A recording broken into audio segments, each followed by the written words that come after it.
Hello and good afternoon to everybody that's joined us today. Hopefully we've got a good mix of people from the Armed Forces and Veterans community as well as the future leaders. I'm Matt Jackson and I'm accompanied today by my co-chair Philip Lancashire from the Future Leaders Steering Group. So welcome, Philip. Afternoon, Matt. So thank you very much everybody for joining us today. So the purpose of today's webinar is to have a joint approach to a panel discussion which involves our President Jimmy Quinn, Josh Huggins, who is a recruiting expert from within our industry, as well as Ian Collins, who is a serving soldier within the British Army at the moment. And the purpose of today's webinar was really for us to have a collaborative approach between ourselves and the Future Leaders Steering Group, and just to generally have a bit of a discussion about those who are either currently serving in the armed forces and thinking about taking a second career in the OSH profession, and those who have already transitioned as veterans, as well as the future leader piece. So, you know, people who may have left the armed forces at an age where many years ago I was a lot younger, and could be considered as future leaders breaking into the OSH profession. So we wanted to have that very much collaborative approach. So it's going to be an opportunity for us to hear from our panel members today. We've got a series of questions that myself and Philip will be asking of the panel members, and there'll also be an opportunity for those of you who joined the call today. I think we've got 49 participants at the moment, and we'll probably see that grow throughout the webinar, for you to also ask some questions of the panel here today. So without further ado, I will allow the panelists to turn on their cameras and do a quick introduction to themselves before we head into the main meat of the webinar today. Hi, Matt. Hi, Philip. Hi, panellists, and good afternoon all. Jimmy Quinn, IOSH President, Chair of Council, veteran, working for Multiplex in London on the 19 Elms project. Thanks, Matt. Great to be here. Ian, shall I go? Hi, I'm Josh Huggins. I'm a director at Principal People and also a founding trustee of Safety for Good, which is a programme and initiative designed to raise the positive profile of the health and safety profession. Hopefully can give some insights from the world of recruitment, and also our own Future Leaders programme that we run. Good afternoon, everyone. I'm WO2 Ian Collins. I'm back in uniform. I have done my full regular service. I left for approximately 3 years and I've rejoined as a full-time reservist. So I'm sort of being able to give a perspective from both sides, hopefully, and I look forward to engaging with you throughout the webinar. Thank you.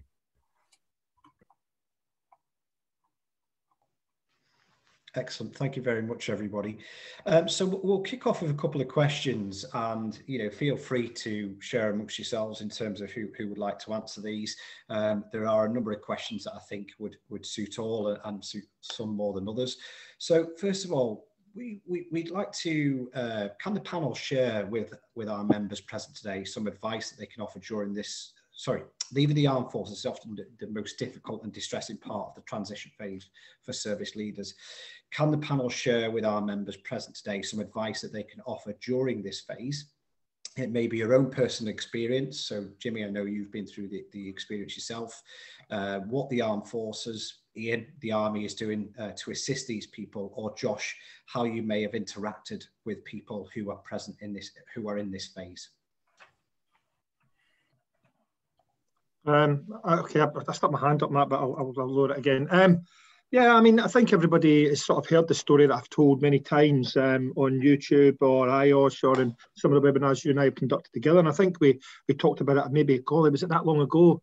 You and me, and I think Mark, I think it was Mark Roberts and Josh was on that call as well, talking about that part about leaving. And, one of the greatest stories I ever heard, or one of the best bit of advice I ever heard, was that when you join up, be prepared to leave. And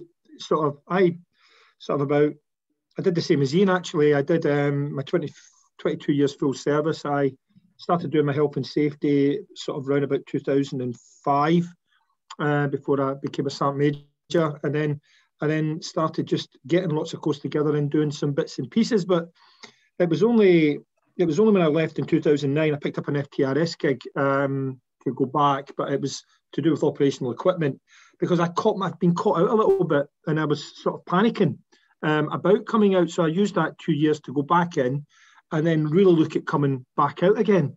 And I think that the one bit of advice that I have to give is that you've got to start reaching out to those veterans. And let's be honest with ourselves, 10 years ago, there wasn't really this ability to reach out to veterans. It's become a massive thing now, because we know that veteran well-being and health and looking after our veterans after service has become a massive part, especially as veterans, in what we do. So I think the biggest part for me was, the silly part was leaving and not actually creating a network. That was the silly thing. I think the one thing you've really got to do well before you come out is have a think about where you want to place these amazing skills that we all have, and reach out to people like Josh, and I'm sure Josh will talk about later, and start looking at what the opportunities are. And you might not want to go into health and safety, you might not want to go into construction, you might want to go into facilities management, you might want to go into training, but start creating a network for yourself at least 2 or 3 years before you come out. And remember that the CTP and the resettlement and the things that people tell you are not always true, and reach out to your veterans. That's the biggest bit of advice I would give so far, Matt.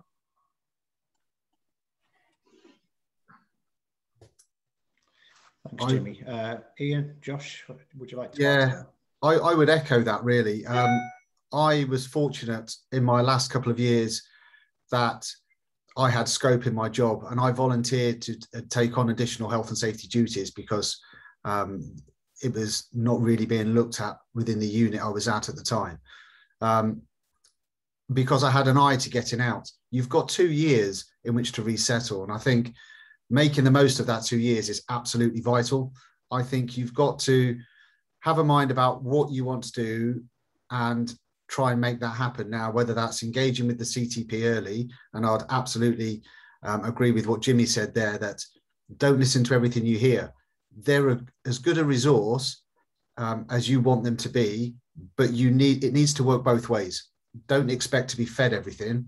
You need to be asking the questions and actually trying to do things for yourself and find out the information. And remember that also they're there to help you even post that 2 years when you have left. And I used them. Again, I re-engaged once I'd been with the NHS for 2.5, 3 years, because I was looking at moving jobs. And actually, you've still got access to those job finding portals as well.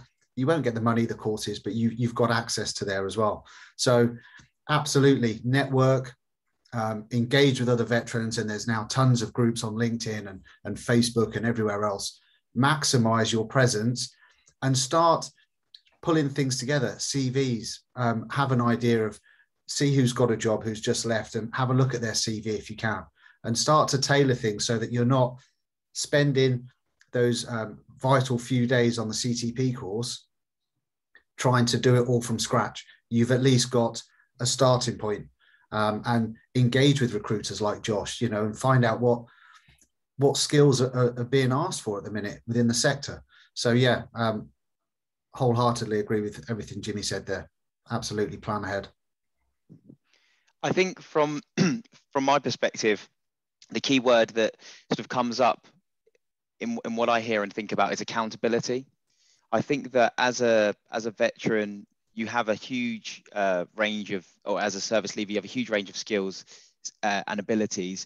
And in your career in the armed forces, you've had to step into sometimes the unknown and take accountability and responsibility for the things that are, sometimes life and death.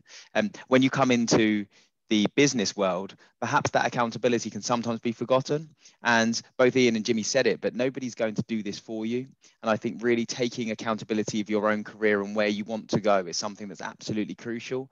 And whilst the resettlement discussions, and I don't know the ins and outs of exactly how they work, will kind of put you in some direction, if you know where you want to go, or even if you don't know where you want to go, you need to reach out, ask people, find out where you want to go, and then make it happen. And anything is possible, but you have to take accountability to get there. I think that using that network that Jimmy mentioned is absolutely crucial as well. There are so many veterans that have gone on to do so many great things. You know, Jimmy, as an example, becoming the IOSH president. That's a path that Jimmy's gone on. So if there's people that are in a position not knowing where they want to do, why not reach out to Jimmy? Why not reach out to Matt? Why not reach out to Ian? Because you've all got different stories of how your career's gone, but each of those pieces of wisdom could be used to your advantage. So I think utilizing your network, accountability, and the last thing is utilizing the resource. I think Ian, you mentioned it also, but there is resource there, and there's a huge amount that I know that the armed forces do that you can take advantage of.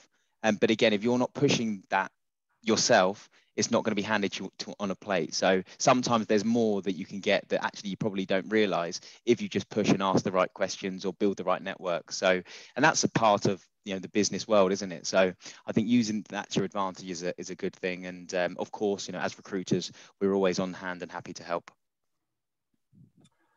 Brilliant, thank you for that. Just to go into our chat and questions, because obviously people are putting their own questions in, and I think it'd be nice to answer those as a sort of a priority. So Angela's put here, is there any preparation available for actually getting the job? I understand the opportunities for studying and qualifications, but what about things like interview skills and maybe some of those softer skills? I don't know if you've got any input on that, Jimmy, at all. Yeah, thanks very much, Philip. I mean, that's a great question, Angela, because, I mean, we do use this word quite a lot. It sort of doesn't irritate me, but this word of being institutionalized. You know, veterans are not institutionalized. They just do things a different way. They see things differently. They see problems and they want to solve them. They're problem solvers. And I've said this quite a few times. It's like a young colt, you know, you're sort of broken and sort of retrained to think a different way and to see things differently. It's an absolutely fantastic career, whatever service you go into, Philip. But that comes with its own sort of problems as well, because you become very disciplined, you become quite rigid. And one of the best courses I ever did was when I was leaving, and it was a great course. I still remember the guy's name. His name was Dave Bassett, and he was an instructor at Arborfield when Arborfield was still at Arborfield and not moved around down the M4 now. And it was an interview and counselling techniques course. I don't know if it's still going in, but it was absolutely outstanding. And maybe Matt did it as well. But it was a 5-day course that they videoed you when you were being interviewed. It's like a bit like the old rugby, football, golf, you know, when they're looking at your swing and they video it all down and break it down. And they broke it all down, and you know, you're sitting very rigid, but don't forget that. But it was trying to learn how to speak in a different way and ask questions that weren't closed questions, but open questions. So there was a lot of techniques that was put into that 5 days. And that was probably the best course that I did in my whole sort of 4 years in the end resettlement that I did. So yeah, there are courses there and we are shown. So I don't know if Ian sort of looked at that as well, Philip. Yeah, so I didn't do any interview courses on my CTP. I'm pretty sure that they are on there. I've not had a look recently, but I'm sure that there is guidance out there. I seem to recall that there was something that you could attend or put in for a course. I think I got a lot of tips from my other half, being ex-military, went into civil service, and they do interview courses for recruitment for different grades. So, you know, in the units that you're at, if you're still serving, if you've still got access, you might know some civil servants, maybe they're C2 grade and they hire different people. They will have done interview courses through that system. So that's another option. And there is plenty on Google and in books. I found a really good book. It was a CV book, and there was bits in there about how to answer interview questions, the STAR technique and things like that, where by having a structure, actually it really helped with being able to answer interview questions. And you know, Josh will probably know better than most if those techniques are actually useful from a recruiter's perspective. But yeah, there is resources out there. I found, actually, to be honest, the CTP program really, really useful. I thought it did deliver. some people were unhappy with it, but I think that's because they just didn't apply or didn't jump into it with both feet. And I think something Jimmy alluded to earlier is people not planning ahead and not preparing to leave, kind of went and expected to be told, right, you need to do this, this, and this.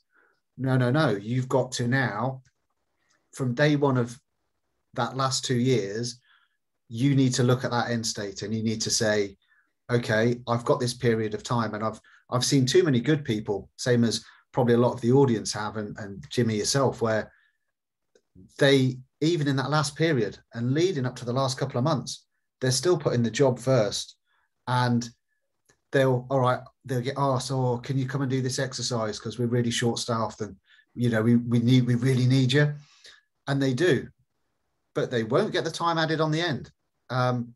So you kind of, it's unnatural, but you've got to put yourself in the driving seat for your career and your life after the armed forces, whichever direction that goes. It might be to FTRS or back into uniform in some description, but you've really got to kind of take ownership, as Josh said there, ownership, and guide your own path out and pull as much as you can information and resources, and utilising all the tools and assets that you've got to hand, really.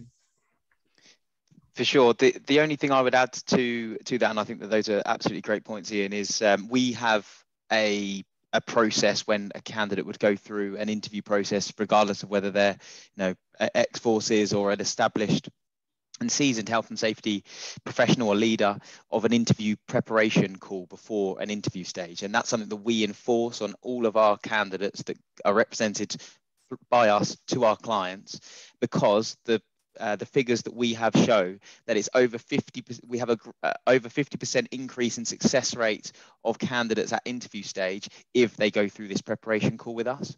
And the preparation call involves a number of different things. It will involve our view of the client and the potential questions that are likely to come up.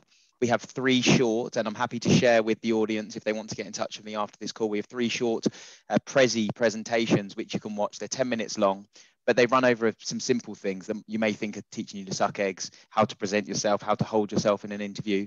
We've created one now specifically for a virtual interview, and the differences perhaps in a virtual interview.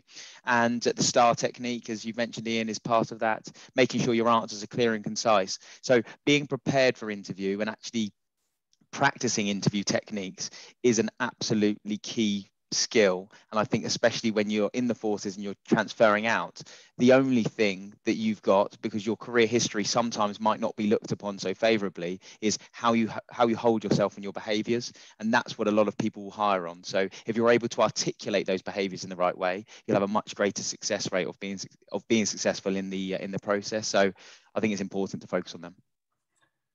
Jimmy, do you want to come in there, Jimmy? Just muted then. Thanks, Phil. Yeah, totally. I mean, it's, I think one of the main reasons why Matt and this panel invited Josh to come on wasn't that Josh is the greatest recruiter ever about, but Josh and the company are, as well as other recruitment companies, are very pro veteran as well as everything else. But the main thing that we've got to remember here, and I'm starting getting a little bit passionate and excited here, is that Josh just keyed into one thing there: a pre-interview. You've got to start getting alarm bells in your head. If you apply for a job and somebody says you're good for that job and they put the CV forward, and then that's the last you hear for a little while. And I don't want Josh to come back in that one, because it might be seem that he's like looking at other, not being very good with other recruiters. But it's absolutely key that pre-interview, well, that recruiter sits you down and says, right, these are your key skills. This is what we're going to use. This is the key skills that's going to get you this job. This is the stuff we need to be talking about. And the 5 interviews I've gone for, the 4 interviews I've had 3 jobs from the 4 interviews. But all the recruiters, and I've only used 2, with principal people being one, that I've always had a pre-interview or a chat about how the CV looks. And I think that's quite key, exactly as Josh just said there. And I totally agree with that one, Phil. So in your opinion, then that is finding the right recruiter for you, that's actually going to help you. I I only now use, if I was looking for another job, there was only one recruiter I would use, two recruiters I would use, and Principal People's one of them. Why? Because you're spoken to as a person. You're not treated as a statistic. And I don't want to embarrass Josh and Principal People, but that's exactly what it is. And maybe Ian's got one, or Matt's got one, or there's other people on the calls that have dealt with great recruiters. But you've got to, for me, it's establishing a relationship. You know, why would you go to, I mean, the only supermarket I go to, darling, is Waitrose. I don't bother with any other one. That's because it's got everything there that I need. But there's people that prefer Tesco's, people prefer Morrison's. I prefer to keep my business affairs in a very close circle. And so that says to me, I only use one. But when you're leaving the forces, it'd probably be disrespectful for me to say, no, go out, have a look, get out there and have a look and see what you've got and get everywhere. But when you start your career and you're moving on and you're developing and then you're developing again, then maybe you want to start looking at a niche. But initially, use as many people as you can for you, but then start being a little bit respectful of yourself and those people to help you go where you want to go. That would be my bit of advice from me. That's Jimmy Quinn, by the way, not IOSH president. Yes, and I think that there's lots of there's lots of different styles and approaches that work for different people, as Jimmy says. So the more people you speak to, the more chance you've got of an opportunity opening itself up, or connecting with somebody that you actually build a great relationship with outside of the forces or inside the forces. It's the same thing.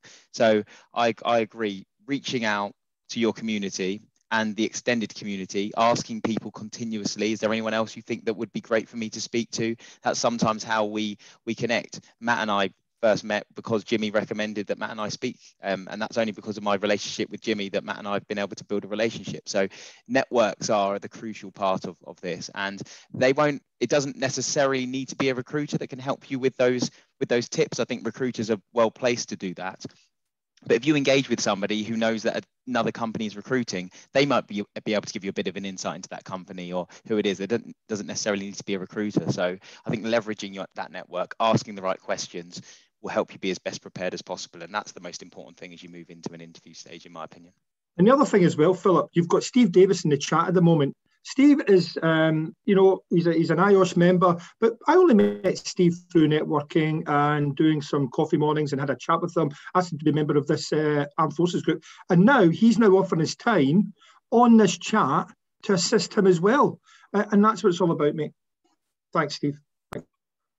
Yeah, as Jimmy said there, Steve is offering some advice and guidance for people. So I'm hoping Steve will put his details in the chat there. So hopefully you can find that and he can help people with that.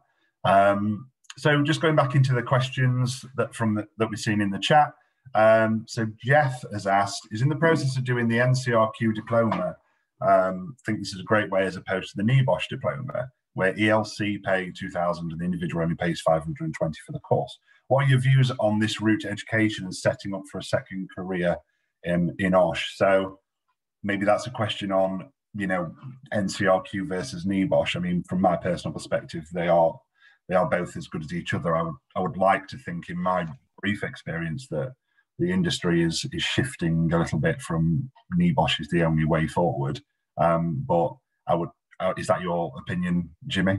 Yeah, I mean, I'm going to need to be very careful what I say here. Now, let me be very careful here. As an IOSH member, I would love to see IOSH having level 1, level 2, level 3, level 4, or level 3, level 6, level 7 qualifications coming all the way through. I'd love it. I think, when I first joined IOSH in 2007, I thought it was bonkers that as an IOSH member, I had to get a level 3 qualification that wasn't IOSH in order to become a technical member of my own institution. What's that all about?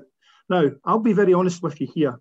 If IOSH had the diploma now that they've got, I would do the level 3 and I would do the IOSH diploma. Now, saying that, as a service leaver, not IOSH president, as a service leaver, if I'm leaving the armed forces now, I'm going on an NCRQ. Absolutely. Because if I come from a technical background within the armed forces, the NCRQ is perfect and it gives me the health and safety stuff. If I'm coming from, say, an infantry background where I'm not really reaching that rank, where I'm going to be a CQMS or an RQMS, and I don't need so much to quality, I'm still going to do an NCRQ because a lot of my skill set feeds into that. And then, of course, there's the money saving part. you know, when I left, I did an EBOSH, general, fire, construction. Me and Matty did it as well. And we did that course, and did it get us anywhere? Well, not really. Academically told us how to pass an exam, but we didn't really have the application practically. So for me, NVQ's brilliant. NCRQ fits the bill. If I'm a service leaver now, that's where my money's going, Phil. Okay. I think from a recruiter's perspective as well, going back, I've been with Principal People for about 10.5 years now. When I first started, the NEBOSH diploma was, you know, put on a pedestal, and we would have clients that even if somebody was grad IOSH but they didn't have the NEBOSH diploma, they'd gone the MVQ route, they may be a bit snobby and turn their nose up to it.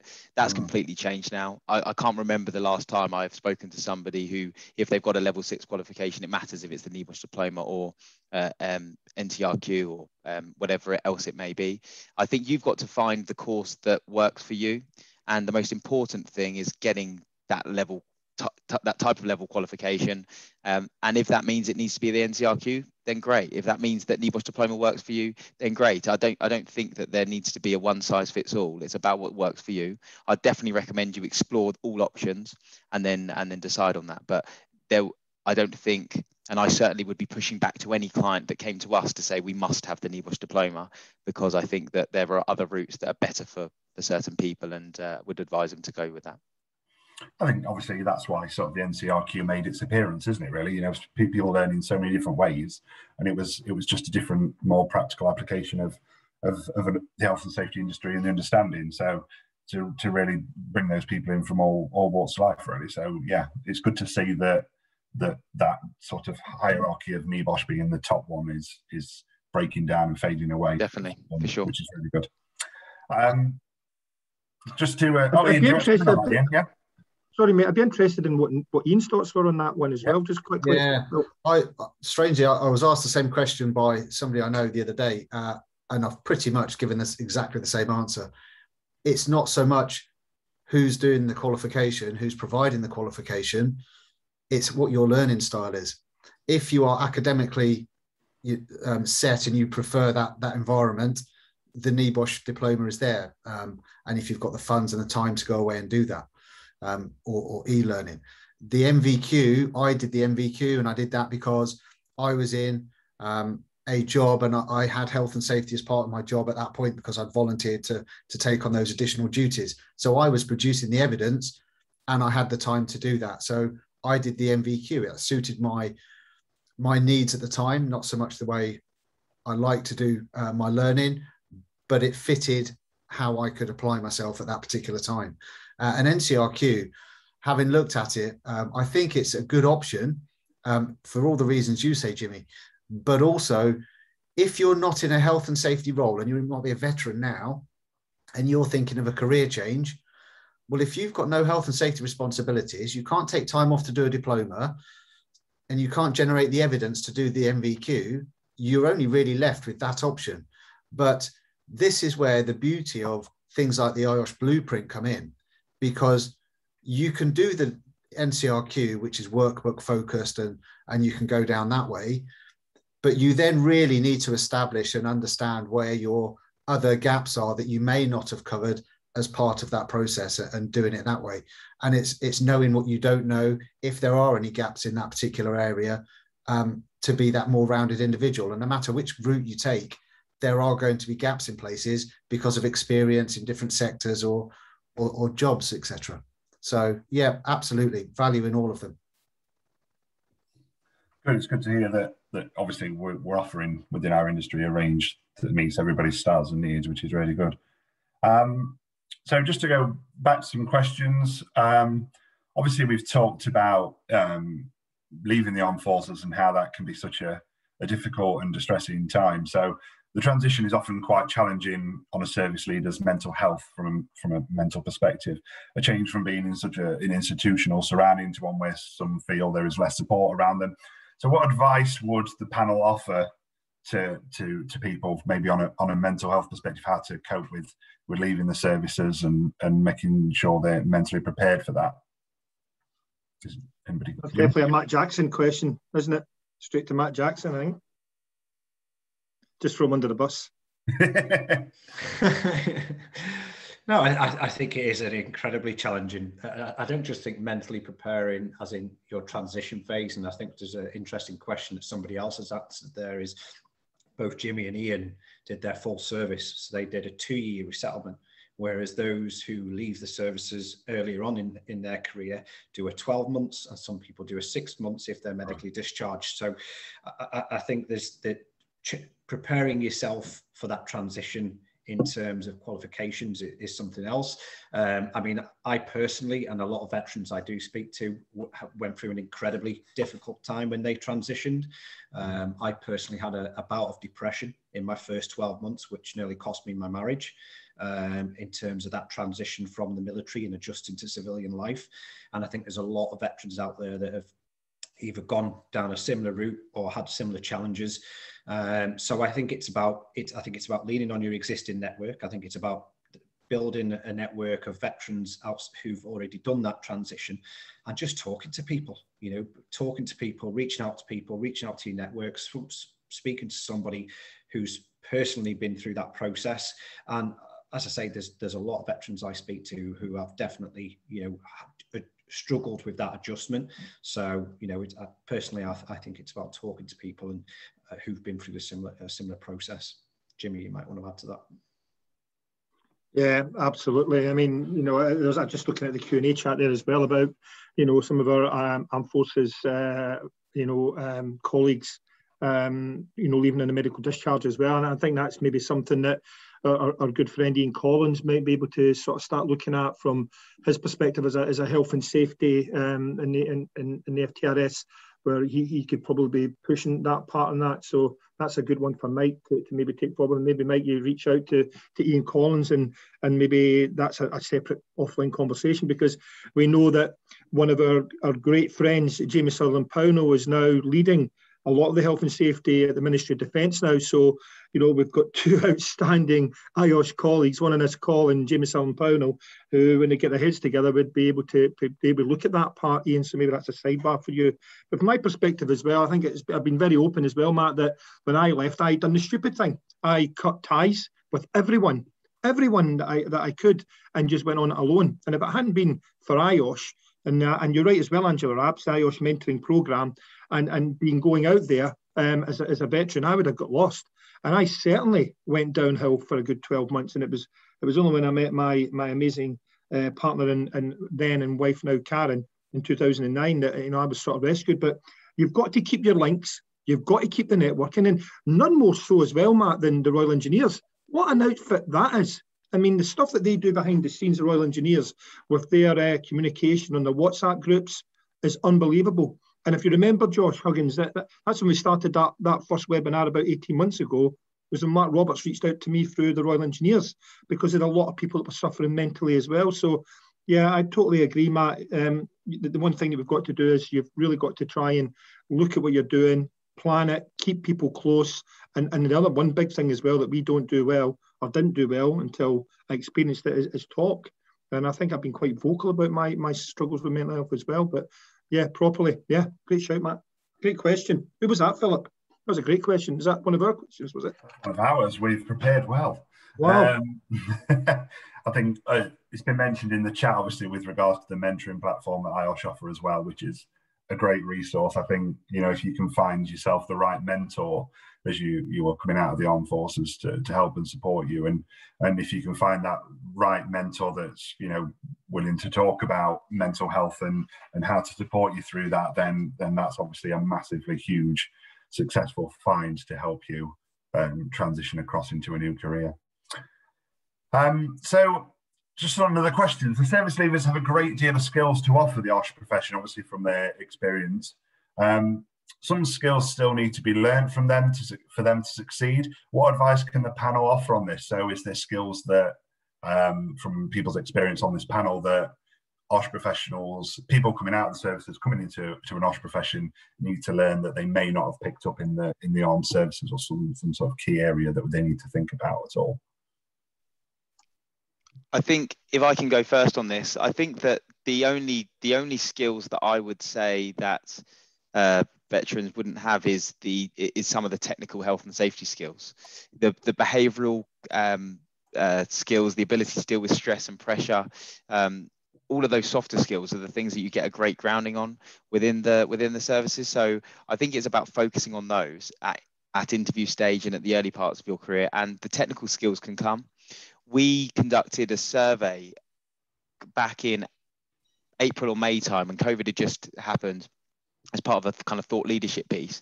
And we interviewed, I think it was around 30 executive directors or directors of health and safety within the industries that we serve.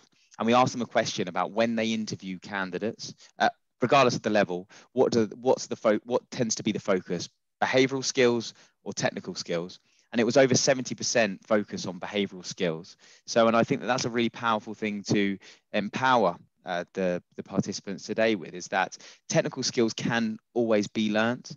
The behavioral skills, how you engage with key stakeholders, how you get organizations to follow you, how you create a culture of care, those things are ingrained into you because of the work you do within the military. And I think if you can take those with you and apply them into the corporate world, then it's a win-win. And that's why we see so many exceptional examples of service leavers that go on to be executive directors of health and safety, because they really get that. So I would kind of say really focus on the behavioral skills and the technical skills you can learn along the way. It's quite funny, that, isn't it, Josh? Because, you know, I've always said that, you know, I am the person that I am, and I've not changed. The technical skills, you're absolutely right. And take all those skills that we've got, the personality that you've got, learn some of the new stuff that you probably have to do, come into the civilian world. But yeah, don't forget all the skills that you've already got. And just while I remember, those of you that are leaving as senior ranks, or even as sergeant, staff sergeant, and warrant officers, you know, look at the level 5, 6, and 7s on your strategic leadership and management, because you'll get that as right. And if you do some more work on top of that, you can raise and get the level 6 and level 7 as well. But that, I've absolutely not changed really. Okay, I've become a little more chilled and less disciplined, but I've taken a lot of my skills that I learned, how to speak to people, how to negotiate. Absolutely, Josh. All those great skills that recruiters like yourself draw out of us, and stuff that we're not aware of as well. And that's another great thing. We're not aware of a lot of this stuff as well. And people like yourself draw that out, and our mentoring and other people draw that out of us as well. So yeah, I totally agree. Totally agree. Excellent. Just on another question, I'm going to direct this one to Ian if I can. So if you could pick the biggest challenge that you believe as a person in the service who's left the service and is going back may encounter on leaving the armed forces, what would it be, and how can they overcome that? What's the biggest challenge that people leaving the forces have to deal with? I think when I left the first time and I sort of went out into the NHS, if I'm honest, I think the biggest challenges I faced was working in the environment completely surrounded by civilians, in the way that I interact with people, and Jimmy alluded to it there. You don't have the banter. As you know, the humour is very dark within the military circles. It's you know, it can be brutal in some respects, and that's what creates the environment in which we grow up in which we're used to. And you can't do that. Maybe after time and you realise who is sort of on your wavelength when you're outside, you can do that. But I found that really challenging, because you don't realise when you're serving, but that's actually quite a release when you can just talk openly and have that banter with people. And it, you know, we have that banter. I don't know if anyone, there was a Jimmy Carr interview on the BBC website the other day, and he said everyone that goes to his shows were predominantly doctors, paramedics, military, police, people where they've got that dark sense of humour, because they're the people that have that to get through the jobs they do, through those difficult situations. And when you first leave, you struggle to balance that. But there are veterans everywhere. And I found within the NHS, across the different hospitals I worked within, you come across these veterans and you all kind of, you don't know each other from Adam, but you begin to know each other, and you can still have that banter once you get those links. And the other challenge that I really struggled with was understanding my sphere of influence in how to get things done. Health and safety, you need to know where to go, who to tap into to affect change, because inevitably you get limited budget and you rely on having those personal skills, the soft skills, to deliver changes. So it's understanding what the dynamics are within that company or that organization, because it's not always hierarchical like it is in the military, where there is a chain of command and that's just the way it goes and it will happen. It's often you have to go in a weird and wonderful route to get to the same endpoint. So yeah, that was a real challenge. I don't know if it's worth, Matt, obviously based on what Ian's just said, talking about, you know, finding other veterans out there to bounce off and try and keep that connection while you're transitioning back to, if you want to say, the real world, so to speak. Maybe worth talking about the Armed Forces group for IOSH and people accessing that as a way to try and connect with other veterans again. Yeah, and I think, you know, possibly many people on the call are probably already a part of it. So for those of you that may not be aware, is Jimmy, as chair of council and as IOSH president, asked us to set up an Armed Forces working group this year, where it's been mostly research, which we're looking at the longevity of turning it more into an action group, where we've been looking at how IOSH as an institution can better support veterans and serving armed forces personnel. So for those of you that may not be aware, there is a LinkedIn group. So if you're not already on it, please, you know, search for it. We can drop the link into the chat function here so that people can access it. And that is, I think we're about 550 people at the moment who are part of that group, which are either currently serving or have left the services. So, you know, please become a part of it. As I say, it's been very much researched so far, but we are looking at the longevity of the group and turning it more into an action group, where we will certainly be leaning on members of that group to assist us in terms of what we can do better to support either those who are currently serving or those who have already transitioned as veterans. Excellent. Obviously, from going back to sort of questions wise, unless you want to jump in there, Jimmy, yeah, I'm going to just put my hand down and just be rude and just keep jumping in. Right. So what I was going to say was I was going back to the point that Josh made, I think, or was it I can't remember. No, it was you that made the point, I think, Phil, or Ian, I don't know what it was. But anyway, cut a long story short, my first job out of the army was Simon Donnelly, who took me on at Babcock. My second role was while I was coaching rugby.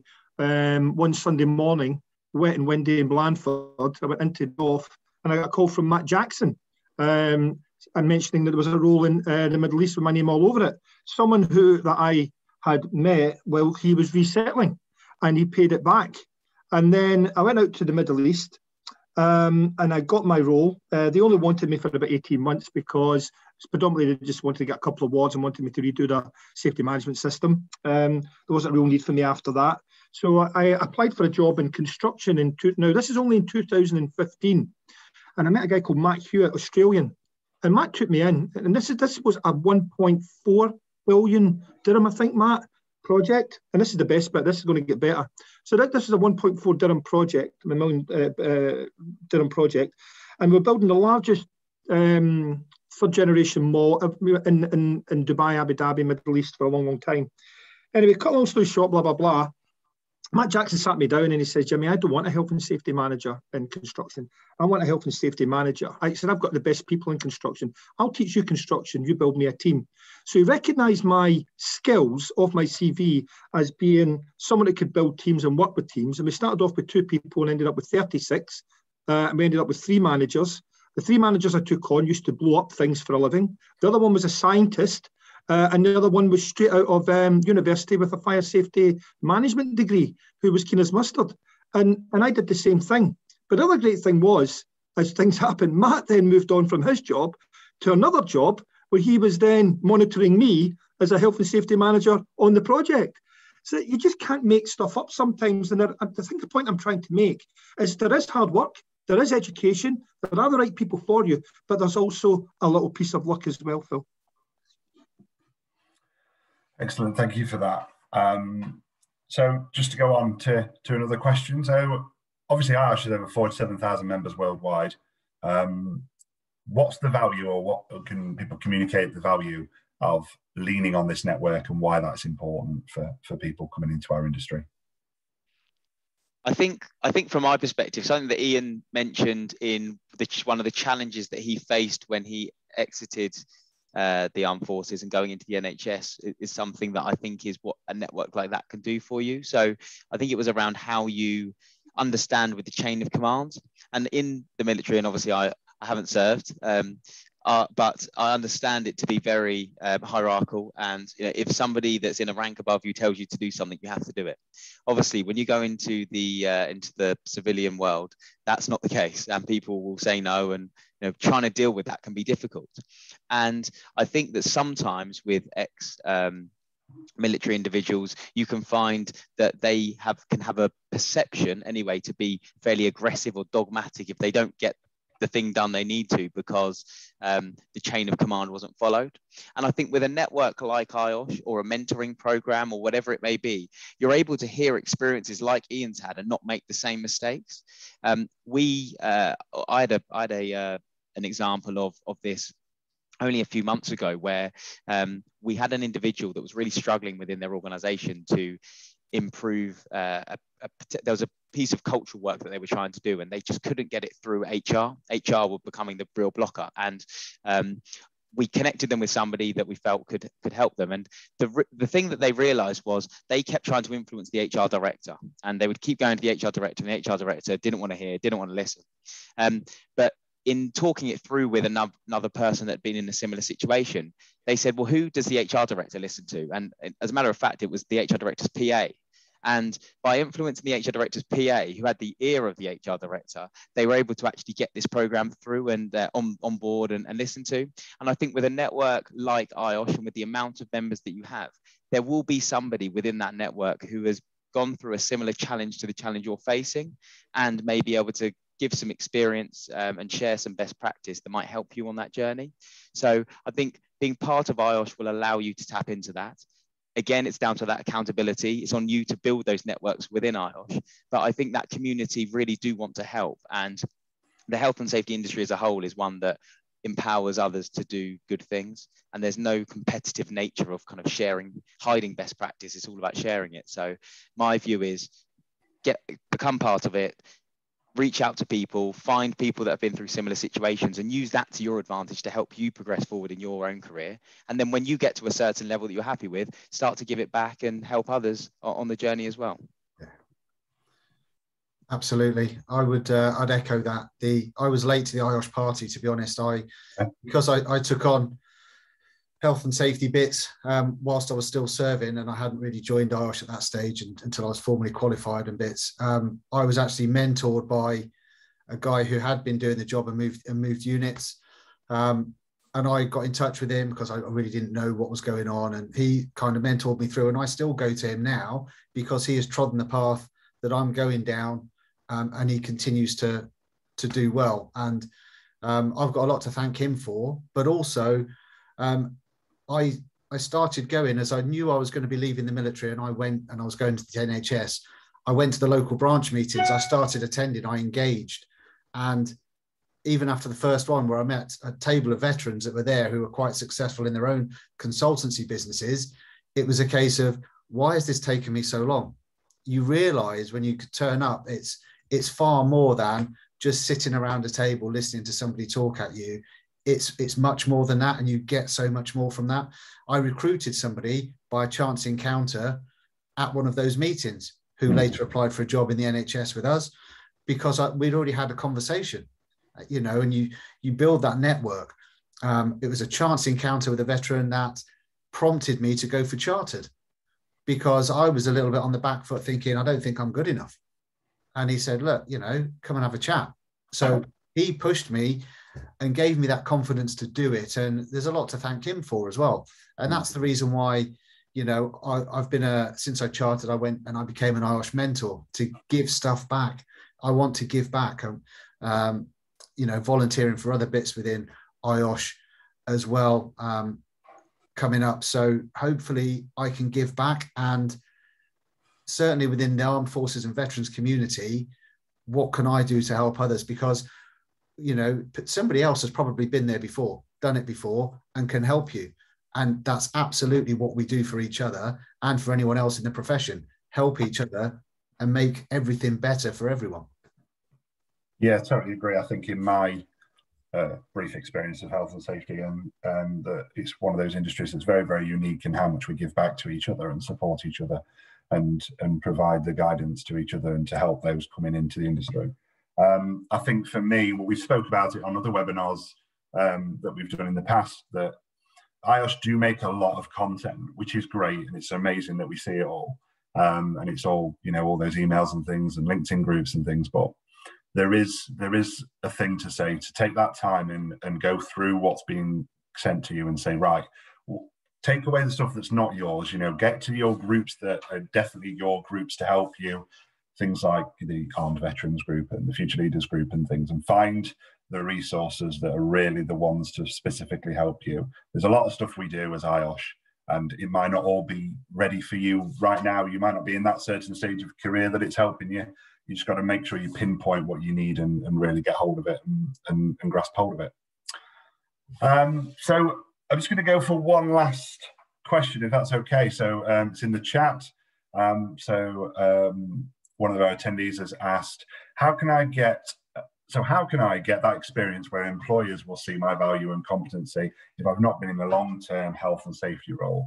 So previous roles in health and safety were short-term, really don't want a competent person, just a tick box person. So this is sort of one of those examples of somebody who's got some qualification, got a small bit of experience or maybe none at all, and they're not getting through the door. How do they get that foot in that door and say, you know, look, that's a good one. That's a good one. It's from Roxanne. Just before I answer that question, Phil, is that we've got one of our members who's in the facilities management role, Derek Cairns, who works in Scotland.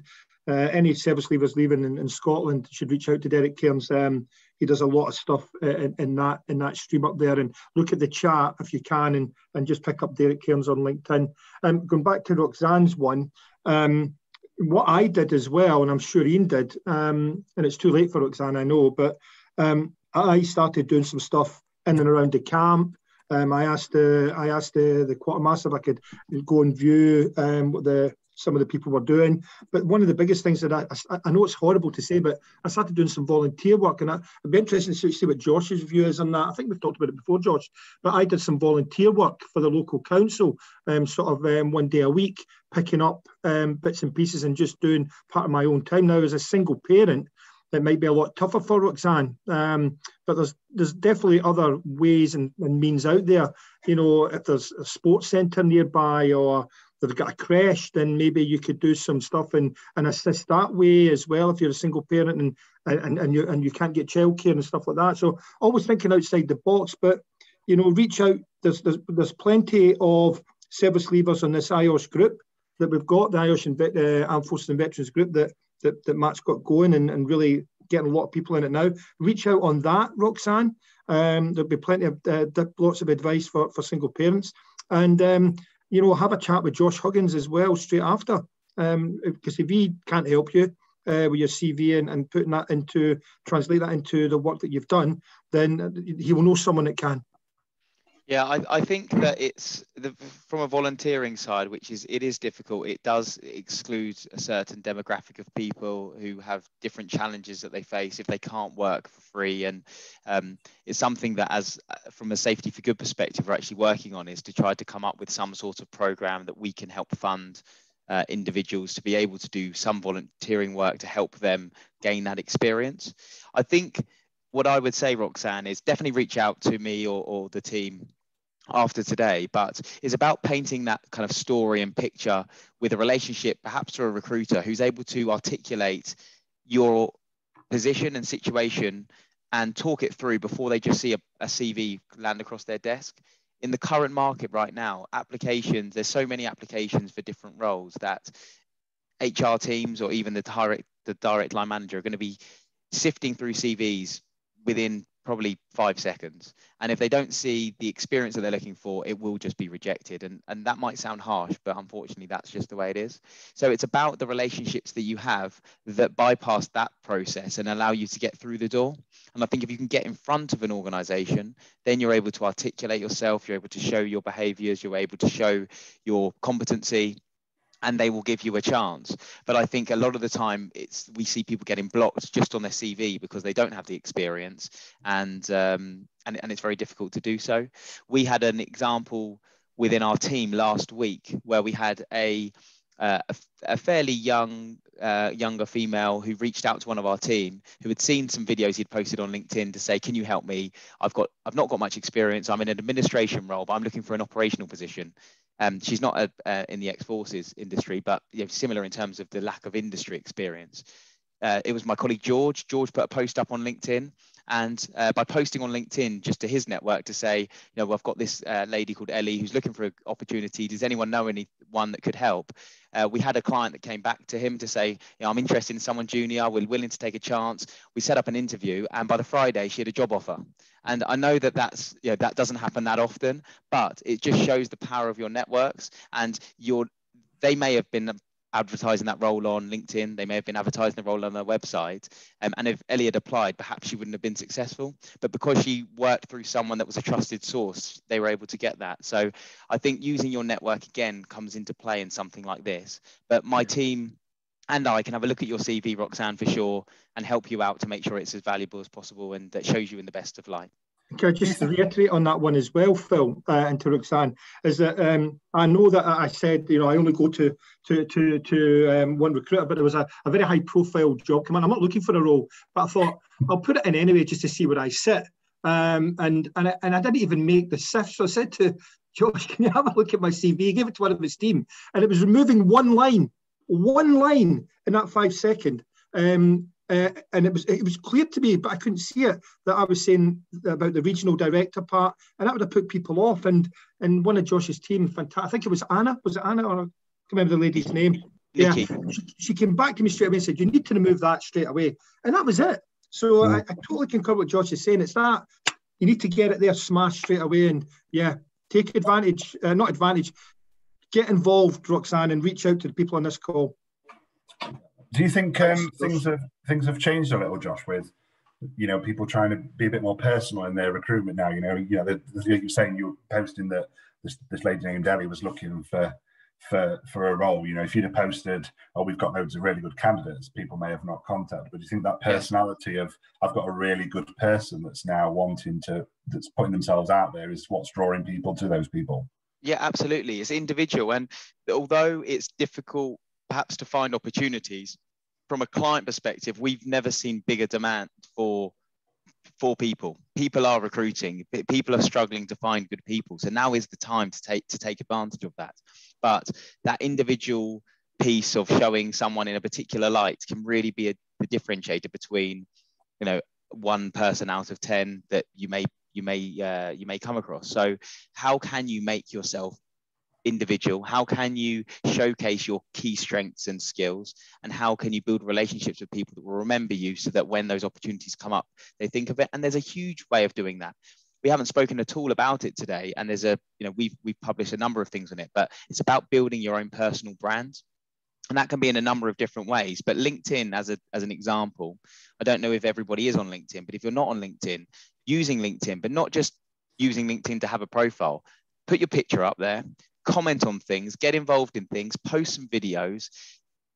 It's a place that you will build and develop your brand. And Philip, you and I have never actually met face to face, but you've probably seen a lot of the stuff that I've got on LinkedIn. I've seen a lot of the stuff that you've got on LinkedIn. I don't even know if we're connected, but we're in each other's networks because of the fact that we post on LinkedIn and we know who each other are. So I think it's a really important point of that accountability. Again, if I go back to that, but taking control of your career, putting yourself out there in social media. I know it's not for everybody, but it does work, and it does mean that you start to create this brand of yourself that will help you in the years to come. Excellent. Ian's just posted into the chat there that there is a vacancy available sort of in the York way. I mean, it'd be really, really exciting if somebody on this chat or from our network managed to get that role. It'd be really exciting stuff. So I'm just going to hopefully draw this to its final conclusion, really. So first of all, obviously the poll has gone out, so I will ask everybody to complete the poll and give us your feedback, and to say I've hoped everybody enjoyed the session. So it's just for me to really say thank you for everybody attending. So thank you to Jimmy, who's our IOSH president, and Ian, who's warrant officer, thank you for coming, and also for Josh, who's member of Principal People, and of course Matt, as part of the Armed Forces and Veteran Forces group. Thanks very much. Obviously, there's a lot of information in the sidebar and the chat about getting onto the Armed Forces group, our Future Leaders group, and reaching out to those people to really help you if you are looking to find a role after coming out of the Armed Forces. We're all here to help in what capacity we can, and you need to get out there and access it. So thank you all for coming. I don't know if there's anything you want to say, Jimmy, on a final note. No, for me, just wonderful to be here today and have such, informed panelists as well, with Matt and Ian and Josh. You really need to reach out, and that's what we do. We look after each other, and we network. It's something that we're good at. It's something that we do we're very sociable people, veterans. We get out there, we can speak to people. So yeah, for me, thank you so much for chairing this, Phil. Lovely to see Matt and Ian. And Josh, I mean, Ian Collins has just offered up some like 841 jobs that are going at the moment as well. So not all health and safety, but there's stuff there as well. So look everywhere. And if you don't take advantage of Josh Huggins and make his life a misery by sending him stuff, then you're mad. Excellent. Thank you once again. Thank you for all for coming. Hopefully we'll see each other again soon. And I'm going to draw it all to a close. So thank you very much. Have a great weekend, everyone. Thanks, guys. Thank you all. Cheers. Bye. Thanks, everyone.